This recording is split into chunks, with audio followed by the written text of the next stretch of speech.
This is I love the Power Glove. It's so bad.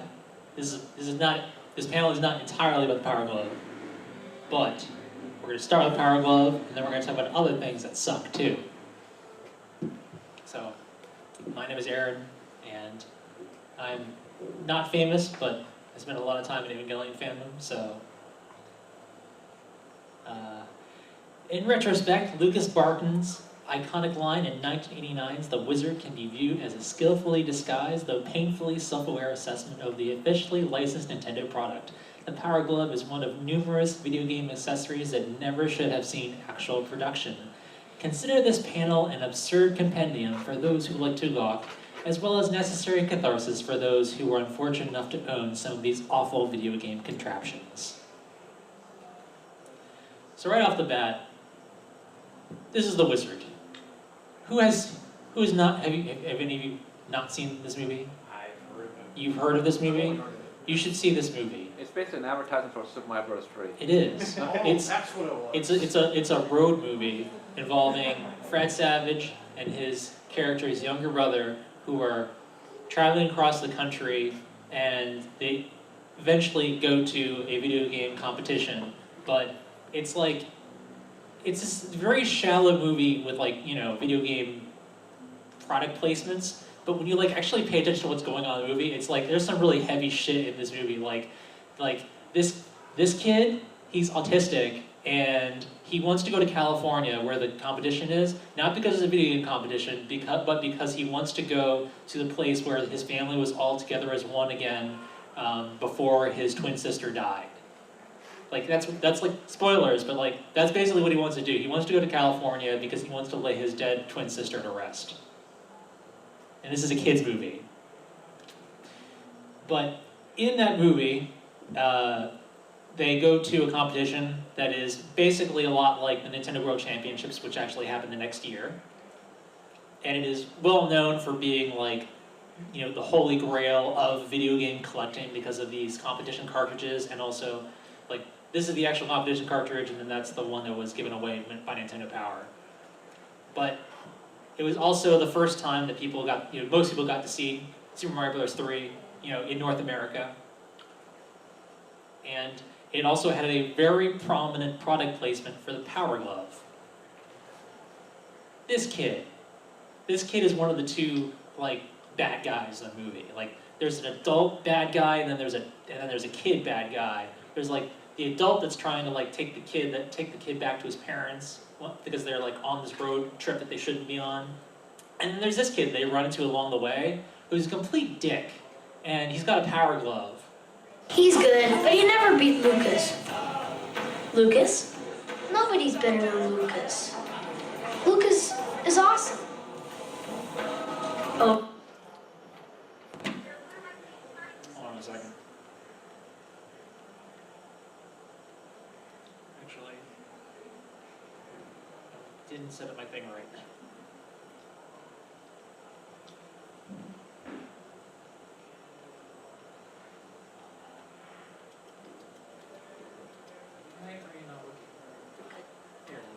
Lucas is awesome. Oh, really?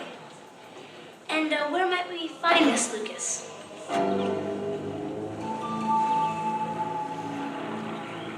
So, you the wizard? No, he is. This guy? I don't get it. Is he like a poster child for someone? For your information, butthead, he's headed for the video championships in Los Angeles. Is that right? Well, let's just see how good he is then. Guys? Pick any game you want. I'm good at all of them. He has 3 copies of I have Mario 97 Brothers of them. Duck Hunt in that case. You know all 97 of them?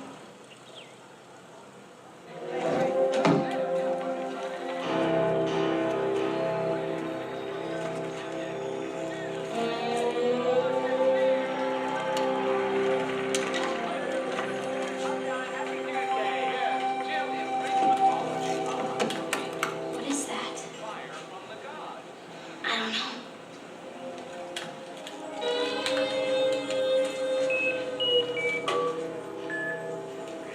Power Glove.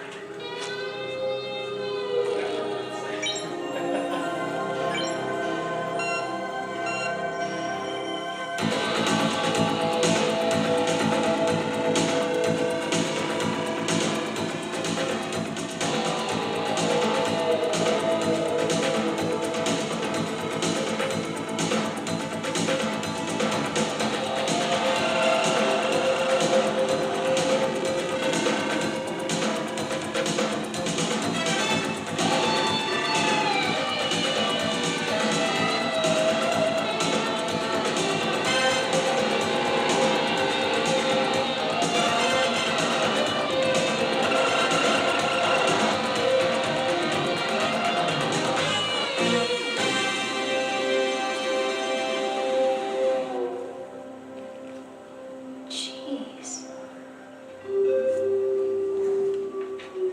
I love the Power Glove.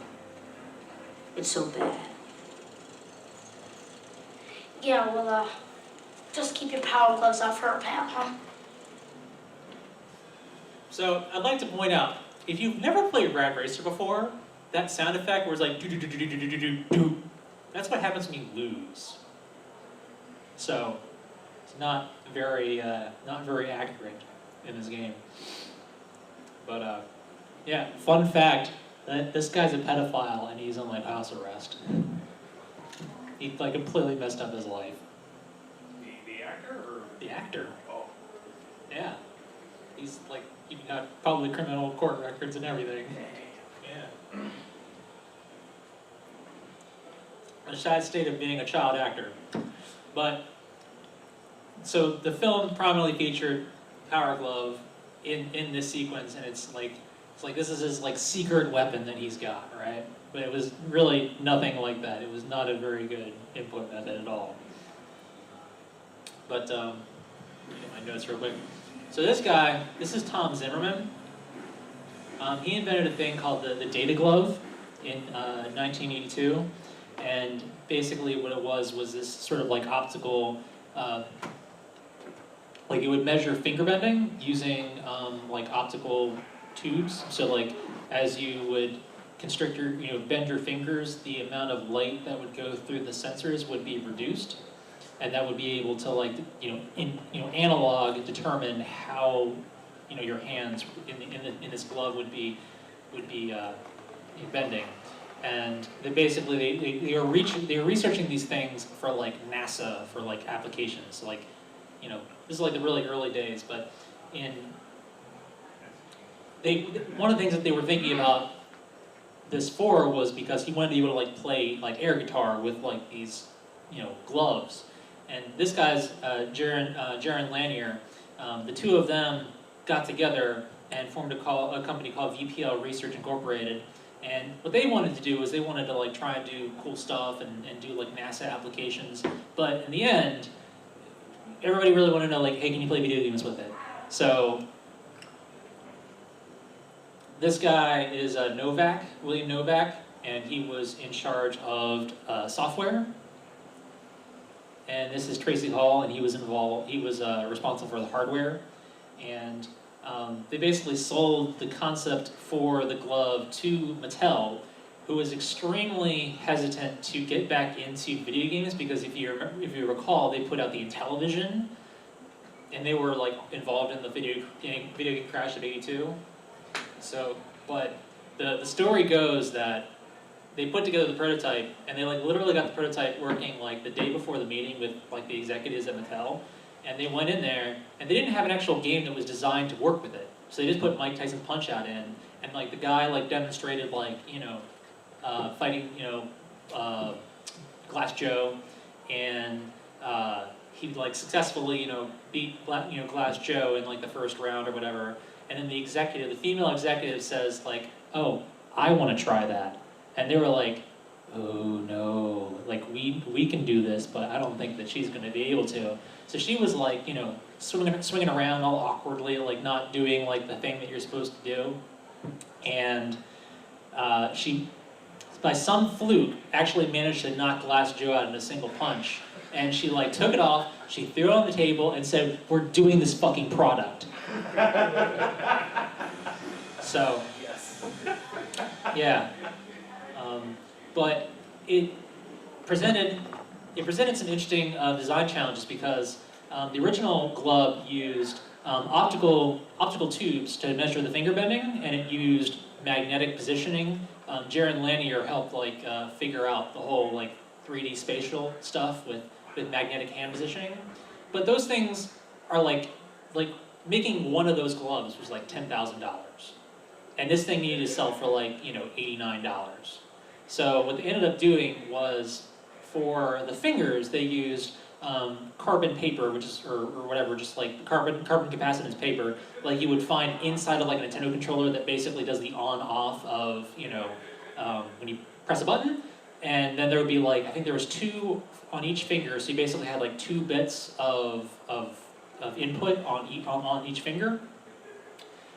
Now, does anybody know how it actually does all the positioning? Because we got 3 sensors, and then we got this thing on the hand. It's like the Wii remote. No. Proto Wii remote, basically. Well, I mean, yeah, theoretically, conceptually, but technically, does anybody know how it works? You know what it uses? I'm going to wild guess ultrasound. Yes. These 3 things are microphones. They listen for these 2 ultrasonic emitters. These are speakers that emit ultrasonic sound, and then it picks them up on these 3 sensors, these microphones, to using the position of the hand as well as the speed of sound to triangulate front and back, X, tilt or yaw, and then Pitch. like this. It doesn't do pitch. It doesn't know if you're aiming up or down. It does know if you're aiming side to side because the speakers are, slightly, yeah. So it measures in 3 axes, but not the 3 axes that you would think of. So they sold this thing but interesting thing is that the Power Glove was sold as this this powerful weapon that you have, everything else is child's play. But if you think about the controller in terms of FPS, it can send input 60 times a second. Do you know how many? You want to take a guess how many times per second the glove could send input based upon the technology? 15. 20. Pretty close. So it was 3 times less responsive, and not all the games were made and tested for this input method, and then meanwhile you're making this thing which is 3 times slower.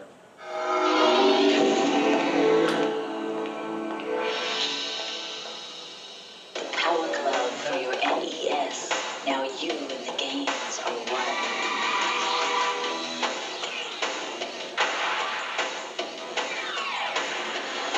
So this game wasn't even out yet when they released the glove. They had no original games for it. The Power Glove. Everything else is child's play. So this guy, I want somebody to find this guy and interview him. Just random aside. I'm what was your life like? So yeah, the marketing message was all about this thing being this powerful tool to beat these games. But it was a dreadful product, and the thing that they should have really focused on, that Nintendo has since learned with things like the Wii and the Switch, is that you really need to have the software in place. You gotta have a Wii Sports, or something like that. Something that can use it. That will actually make use of this thing. Demonstrates it. Yeah, so the only games that they came out with were Super Glove Ball, so it was a 3-dimensional breakout clone, and then so this is what it looked like. But this came out a year or in the year following the release of the Power Glove. And then Bad Street Brawler. Now, just look at this and think about how exciting this looks. That is just dreadful looking. Like poor man's Double Dragon. So, some random little tidbits of popular culture and where it's come up. One of the Nightmare on Elm Street's The Power Glove makes an appearance. Please.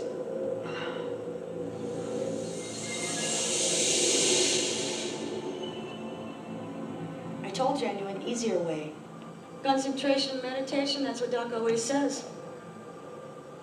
This place is incredible. Bam! Splat! Is anyone... Jump boy! Oh, shit, Spencer!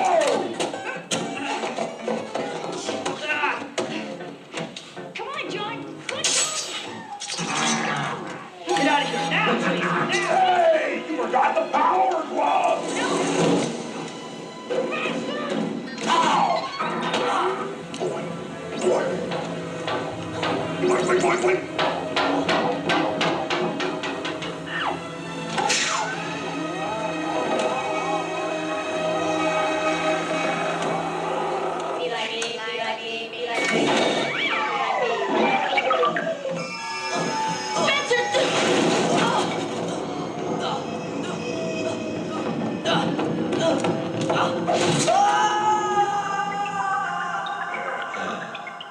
What do you know?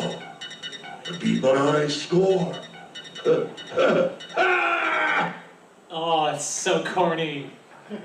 Oh. So that's what the actual prop looked like in greater detail. And of course there is the band, Power Glove.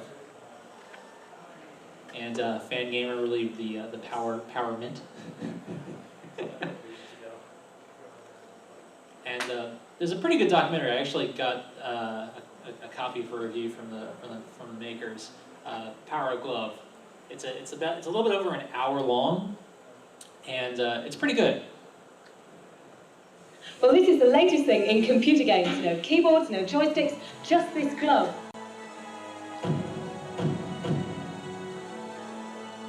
It was the future, you know, when we were young. Seeing my hand actually in the game, to a kid, that was awesome. The challenge is finding new challenges. One is this year's new Christmas present, the Power Glove. When I first saw the Power Glove, being the video game guy, I thought it was kind of silly. This was one of the fastest developments of such a high technology device in the toy industry. The technology for the time was quite amazing. It knew where it was in 3D space, it knew if you rotated your hand, but the product was a compromise.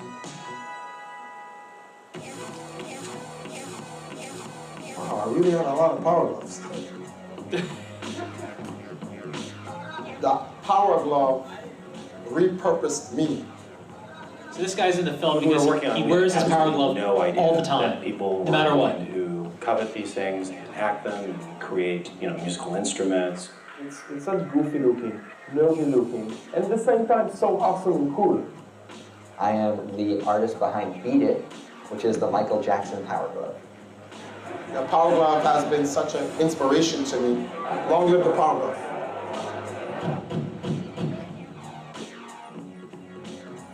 It's so bad.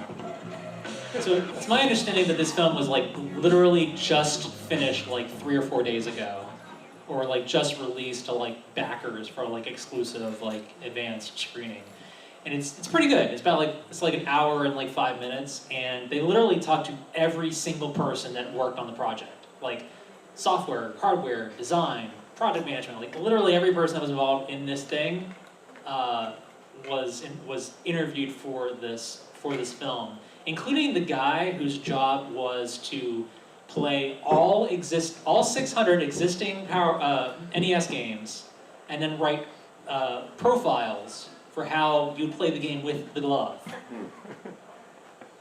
And he would also go he wasn't an ugly guy, but he was with how I look, we had to hire models to demonstrate how to use this thing. So they had a couple guys and a couple girls, and they would ride around in limos and get drunk and just party and be oh, we get to go and show people video games. It's so awesome. So they would talk to this guy, and he tells about how he had to play all 600 games and then write the code for all those little buttons that you have to press, the profile. I had to do all of those. So moving on, The next segment is motion gaming has always been terrible. Personal opinion here. And I'm sure there's probably some people that would agree with this, but I do think that motion gaming has always been terrible. So this is one of the very earliest motion gaming, arguable motion gaming controllers. This is the Atari MindLink, and basically, you put this thing around your head. It's so ridiculous. You put this thing around your head, and it would read the inputs from like the muscles on your forehead. Like, so basically, you're spending your entire time going like this, like raising and lowering your eyebrows and such. But this thing was never actually released because it caused like severe like eye strain and headaches. So, but this is the U-Force. It was put out by a company called Broderbund. And it was almost like this sort of like battleship-looking contraption where like it had these different infrared sensors that would come up, and then you would wave your hands over top of it, and basically you no longer have to touch anything, And it would also come with this joystick thing that you would use for like certain scenarios.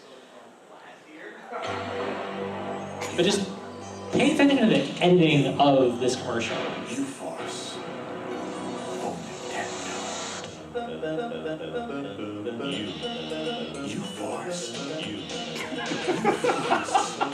Nothing but you, and the game. With the U-Force power field, nothing comes between you and the game. U-Force. So they tried really hard to make some guy doing this in a room by himself exciting. So it was put out by Broderbund. Anybody remember Broderbund? Remember what they did and what they're known for? Carmen Sandiego. Random fact. This is the, what was this? The Konami laser scope, which is a light gun. Like, not only is it like a pair of headphones, but it's also a light gun. So it's got, headphones and a microphone, and then there's a light emitter. So basically, the way it works is that you basically yell. You can yell anything. You can yell "fuck" at it, But that's an angry video game nerd joke. But you can just yell whatever at it, and that is what makes it, shoot ducks in Duck Hunt. Huh. And it was also detachable, so like if you really wanted to be like cool and just walk around with this, just like the guy with the power glove, you could do that because there's headphones. But it's the final form of that is probably the Tiger R Zone. Does anybody remember the Tiger R Zone? Yep. Did you have a Tiger R Zone? No. I did. Mistakes were made. So stadium events. Many of you probably know stadium events. It's like it's considered, well, it is the rarest officially licensed Nintendo game, and that's because it was immediately acquired by Nintendo and then recalled and then remade into World Class Track and Meet, which you're probably more familiar with because it had the power pad. And just kind of a random anecdote is at UMBC. Did you go to UMBC? No. Another guy that looks like you. We had a Dance Dance Revolution Club at UMBC. And just to keep things interesting, like occasionally we'd have like Step Mania or like 2DX or Beat Mania, just trying to keep things interesting. And one day somebody thought, hey, let's play World Class Track and Meet. It'll be easy, we stomp on arrows all the time. It was not easy. It was punishing to get through like a single race in this damn game. It was exhausting. But it was kind of the precursor to DDR, so I think it's kind of important in that regard. And there is no shortage of DDR games. It's ridiculous. It's like the one franchise that Konami has actually kept alive. This is the LJN Rollin' Rocker. Yes, LJN, who are responsible for such fine masterpieces as all of these. Which is, like, fun fact, they didn't actually develop any of these games, they just published them, but they picked really shitty developers. But, so the Rollin' Rocker is basically a D-pad, so like you lean right, you go right. but it means that you still have to actually hold the controller and use the controller for A and B and start and select. So you're like doing this while also doing this. Dreadful idea. Try playing Contra on this. But yeah, nobody learns from any mistakes ever at any point. So it was like Tony Hawk. Tony Hawk was popular and successful because it's like, I could never skateboard in real life, but I can play Tony Hawk and do 900. It's awesome. And somebody thought, hey, let's make this more realistic. It's a dreadful idea. And it was a terrible idea. It sold really badly, and it played like garbage. And I just love these amazing stock photos that they put together, where it's like, hey, look at this. This is like I want to put like little caption bubbles, like a caption contest. And it's like, oh, Brad, you're such a tool.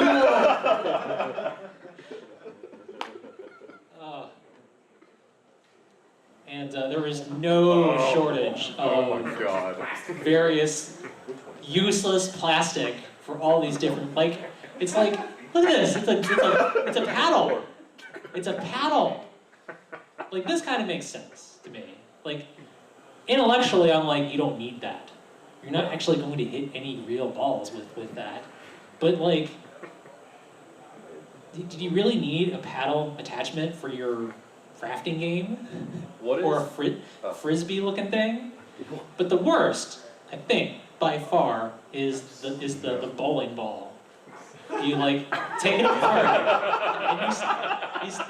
and they were kind enough to leave like a little thing for the infrared. But you like take this whole thing apart and stick the remote inside of it, and then you've got a bowling ball.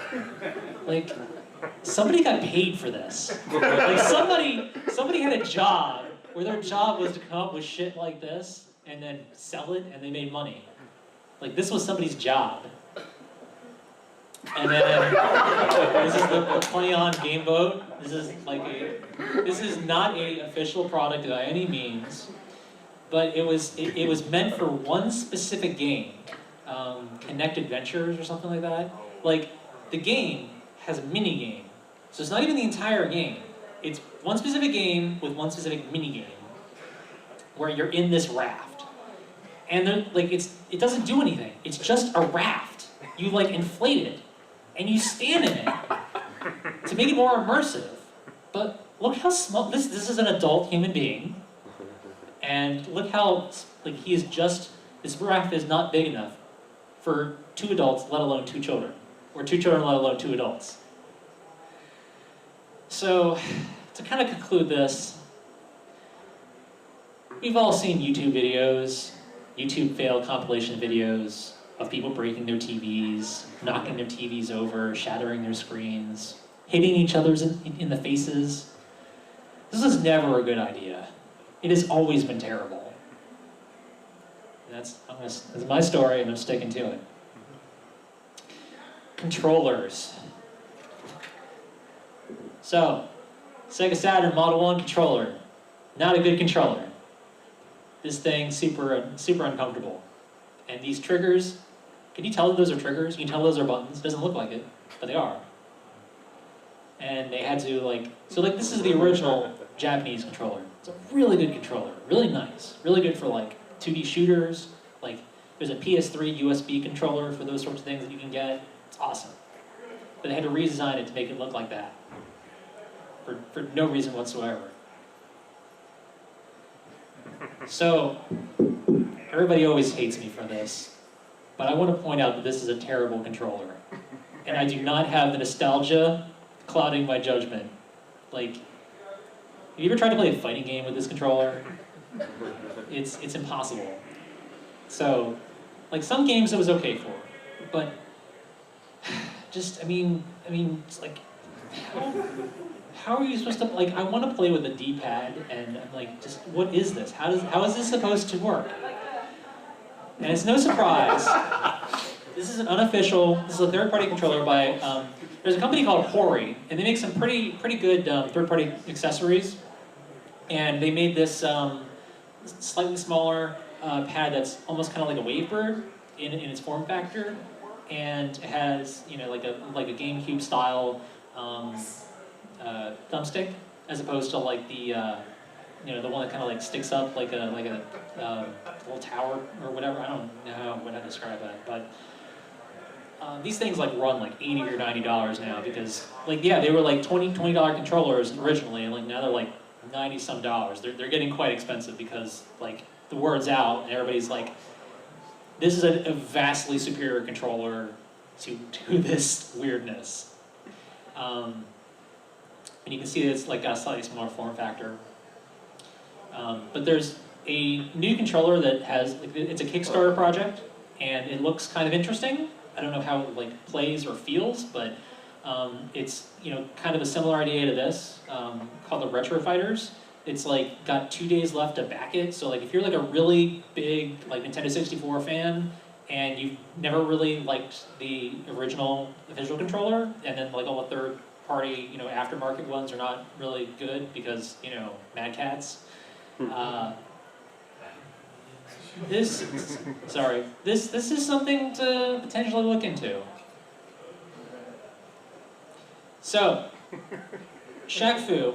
I'm not gonna talk about Shaq Fu, but so as much as people like to rag on Shaq Fu for being a ridiculously unnecessary video game, like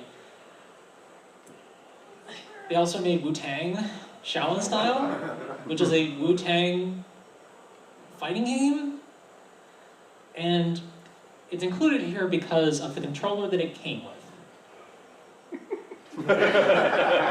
Like, not only does this look like shit, it like feels and plays like shit. Like, this is one of the the worst directional pads of any controller ever.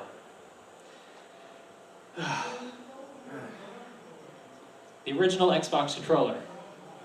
It's massive and it's uncomfortable, and it's no surprise that they redesigned it for the Japanese market, and then we're like, oh yeah, this is actually a much better controller, and then they released it, stateside, and then they stuck with that same design for the Xbox 360 because this thing is done unwieldy. Some accessories. Rob the Robot. So, because of the crash of 1982, Nintendo had a really hard time convincing retailers and toy stores and such to take the Nintendo, and had to convince consumers because, like, basically what happened is, like, if you look at the sales figures, it's not that people stopped buying games. People were still buying games. It's just that there was so much on the market that no company was able to profit. And because of that, a lot of the games companies failed kind of simultaneously. But Nintendo was looking for any sort of in that they could come up with to try and sell this product. So one of them was the Rob the Robot.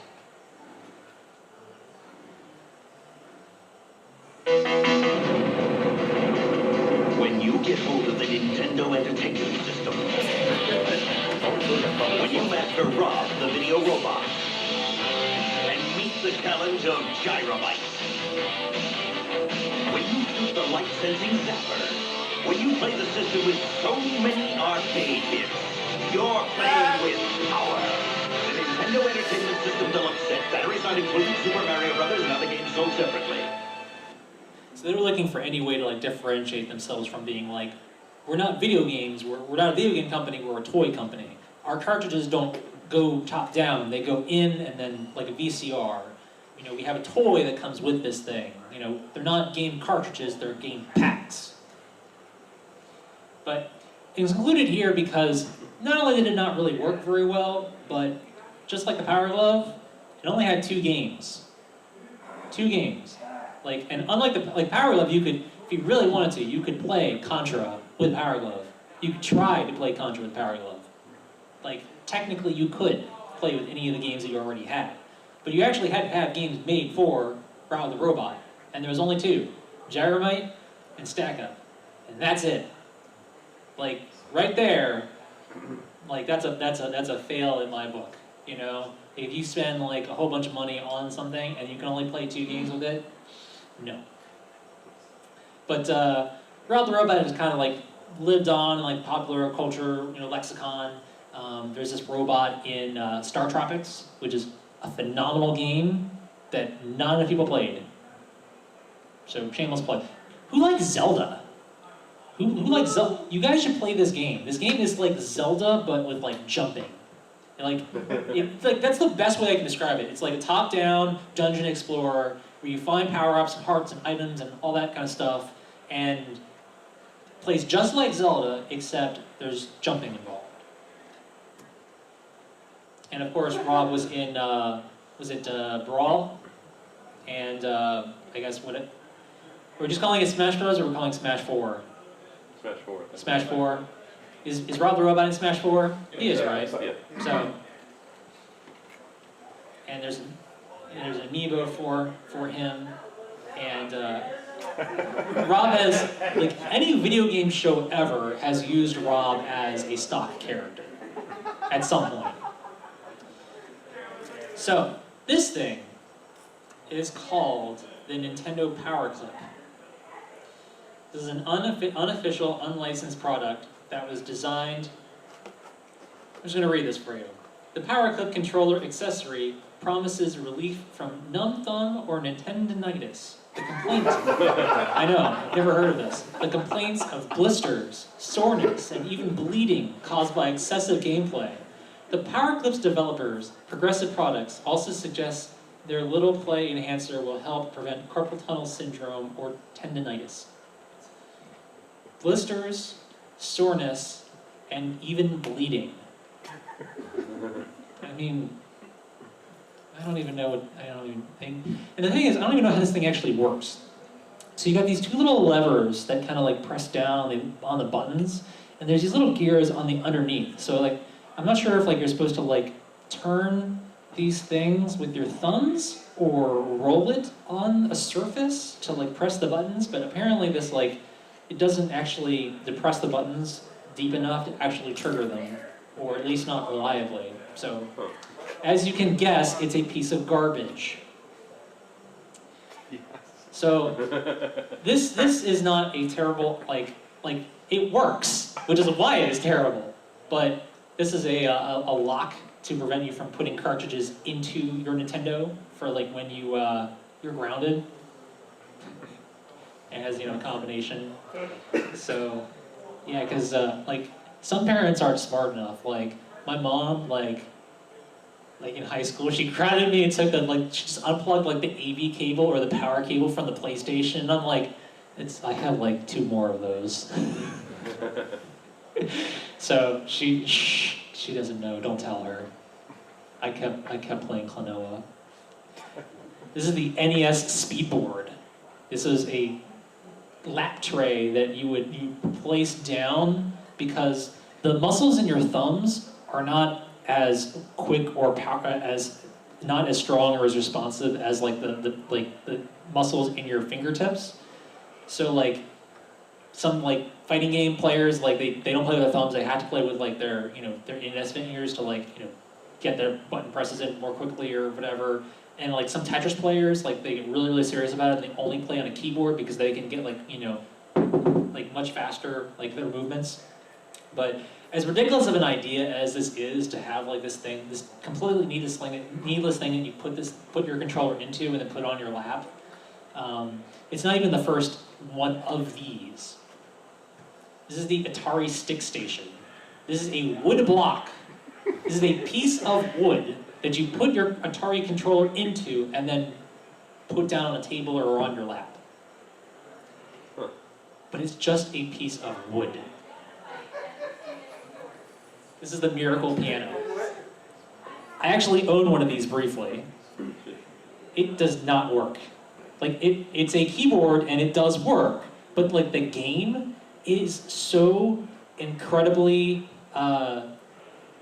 it's picky. It's extremely, extremely picky. Like you have to play something completely perfect to like pass level 1. And my wife, who actually does know how to play piano passively, like she's not like, a musician by any means, but like she can play like, a couple pieces of music from Final Fantasy, like Vincent's theme if she wants to. She couldn't like pass the first stage. She like spent an hour like on the first level, and she was like, I'm going to beat this. I'm going to beat this. I know how to play. I know how to play piano. I know how to play. And I'm like, it's okay. It's you don't suck. It does. And then I sold it. which is like, to find all the pieces this thing needs is like, it's hard enough as it is. Like, I had everything but the stand and the box. And you don't really need those two things. I actually saw one at Goodwill one time. It's in a box. You didn't need it. It was like If you regret it, you don't need to. You didn't need it. This is the Nintendo knitting machine. This is not made up. This was not released, but not made up. Again, the ideas of them wanting to try and find ways of selling this product as just more than like a video game console. Like, they wanted to make this thing so that you could like plug your Nintendo into your TV and like do stocks or something like that. Like, if you're an adult, like, you're going to be able to check your stocks on your Nintendo. You know, like, they had horse or gambling. They had, in Japan, you could, like, the Nintendo Famicom had the ability to go online through expansion. And you could place orders for food, or request a taxi, or trade stocks, or bet on horse races. Like, you could do that in Japan, and they had planned for you to be able to do the same sorts of things with your Nintendo. So, like, now you're knitting with power. Like somebody got paid for this. This is just a ridiculous idea, and I have no idea whether like anybody, like any of like the crafting friends that I know would have been really about this at the time. But it seems like a really ridiculous, like far left field, like out of the box idea, like knitting. This is the Sega Menacer. This is basically like Sega's version of the Super Scope. And it actually worked pretty well. I have the Sega Menacer, I had it as a kid, and it worked really well. But it only worked with 2 games, again. And one of them it came with. And the other one was not a good version of the game.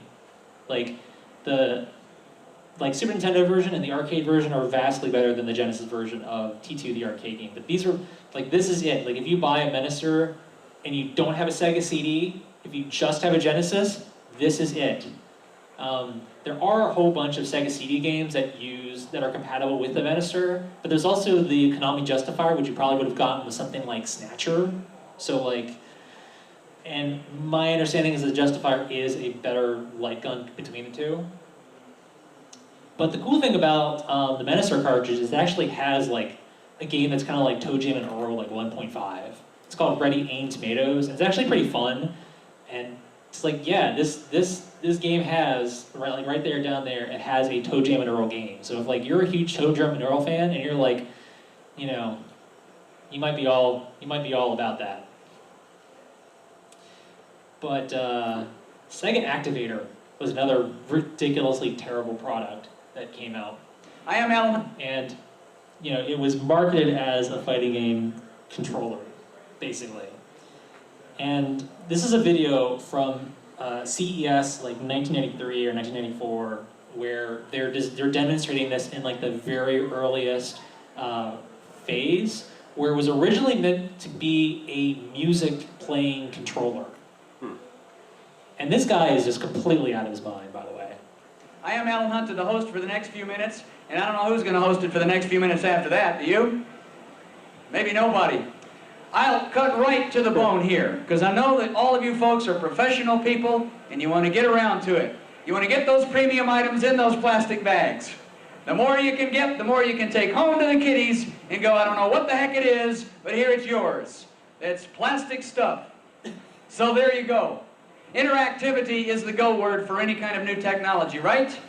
Interactive video, interactive multimedia stuff. I mean, God, if you wander around this place, you obviously bump into a lot of interactive things. But today we want to give you an incredible sneak peek at something that'll give new meaning to the word interactive. The one thing that's missing from video games, for teenagers I hear this a lot, they don't get to move their body enough. By golly, when you've got that teen spirit, you want to move your body a lot when you're playing a video game. And this is what we're going to show you today. Something that's very physical and interactive indeed. I want to show you one little thing here. Asaf is going to demonstrate something I don't think you've ever seen before. You have, but they haven't. Go for it.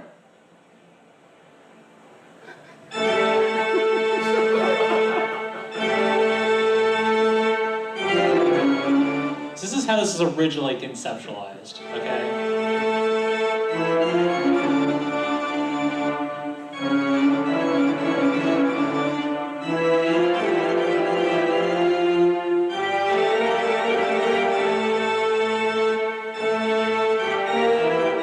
So like now that we like kind of really all get to watch like E3 every year and we know about all the snafus and the stuff where like oh Skittles, my Connectimal that I'm not actually playing with, I'm just acting.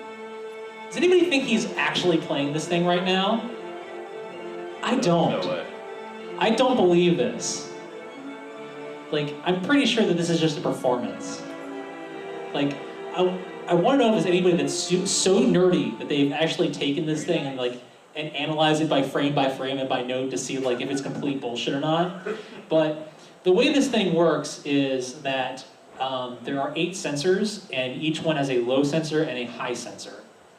And it was sold eventually as a fighting game controller because we want to make that fighting more realistic.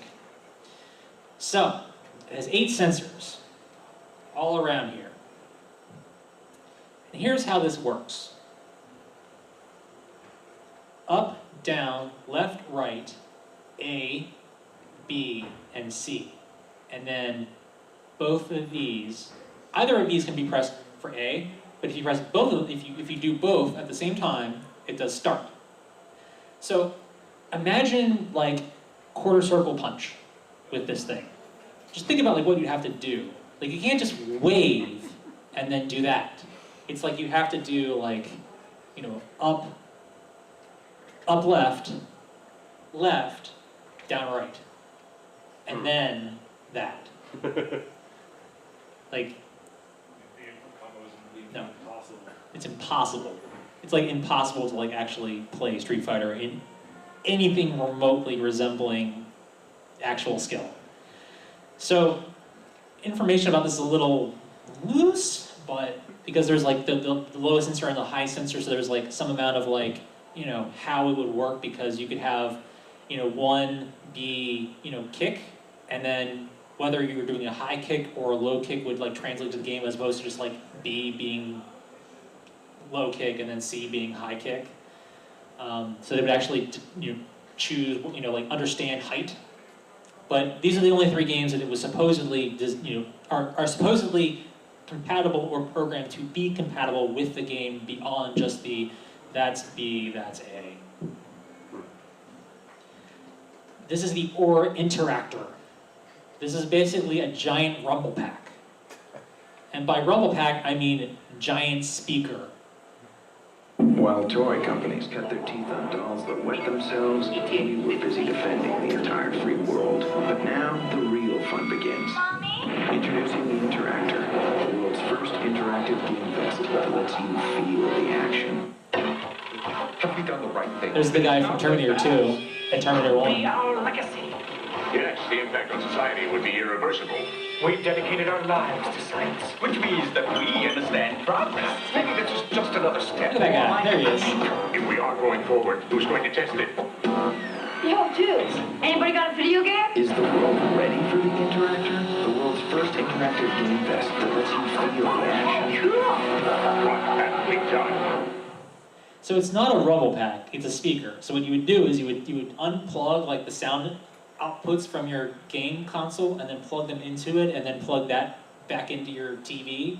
And then basically like, just think about what it would be like to have a loud speaker like this, like on your chest or on your back, like a backpack. I think I've actually seen other products similar to that. Yeah, there was an N64 one, wasn't there? I don't know.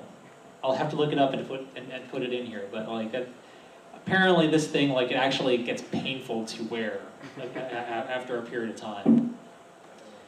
So Game Boy camera and Game Boy printer.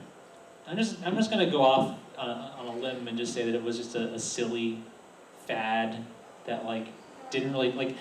Yeah, it's kind of cool that like you can turn your Game Boy into a digital camera, but like I don't know. I just always thought it was dumb. PS2 hard drive was only compatible with one game. Yep. That was it. Like, I think there was like maybe something else you could do with it in Japan, but like as far as like North America goes, Final Fantasy XI was literally the only, thing that required it or made use of it. Like every other game, like you could do like a bit of caching to speed up load times in games, but there was like some like glitches where like the sound was supposed to be read off of the CD at a certain rate, and if you load it onto the hard drive, like all the voices get like, like a minute of dialogue will come out in like 5 seconds. It'll just sound like garbage. So it didn't work reliably, just like, you're playing like an original Xbox game on your Xbox 360 and then it freezes or does something really stupid and you're like, well, like when I was playing Halo 2, the emulation profile wasn't good enough, so like between a scene transition from an FMV to an actual scene or vice versa, it would leave like a horizon layer from like, it would like almost like take a screen capture of half the screen and then overlay it over the new graphics that it was drawing. It was really weird. Rez. This is an awesome game, but it has a notorious vibrating peripheral that came in a sort of weird, discreet little black velvet pouch, and yeah, he claimed to the game's developer who came up with the idea, Tetsuya Mizuguchi. He revealed that it was his idea, but he didn't create it with any particular sexual meaning in mind. But of course, that's the direction they went with it. And not only that, but despite its sort of notoriousness or like kind of like, oh, you guys are ridiculous, they added to the Xbox Live version of it the ability to use like 4 extra controllers or 3 extra controllers as additional roll packs. So you just like take like the controllers and like put them on your wrists or knees or whatever, and then you have like 4 vibrators attached to you. So that's Tetsuya Mizuguchi. It was his idea, and he is also known for creating such things as Space Channel 5 and Luminous. So, last but not least, gotta talk about Sega 32X. This ungodly mess of an idea that was developed at the same time as the Sega Saturn, again, terrible idea.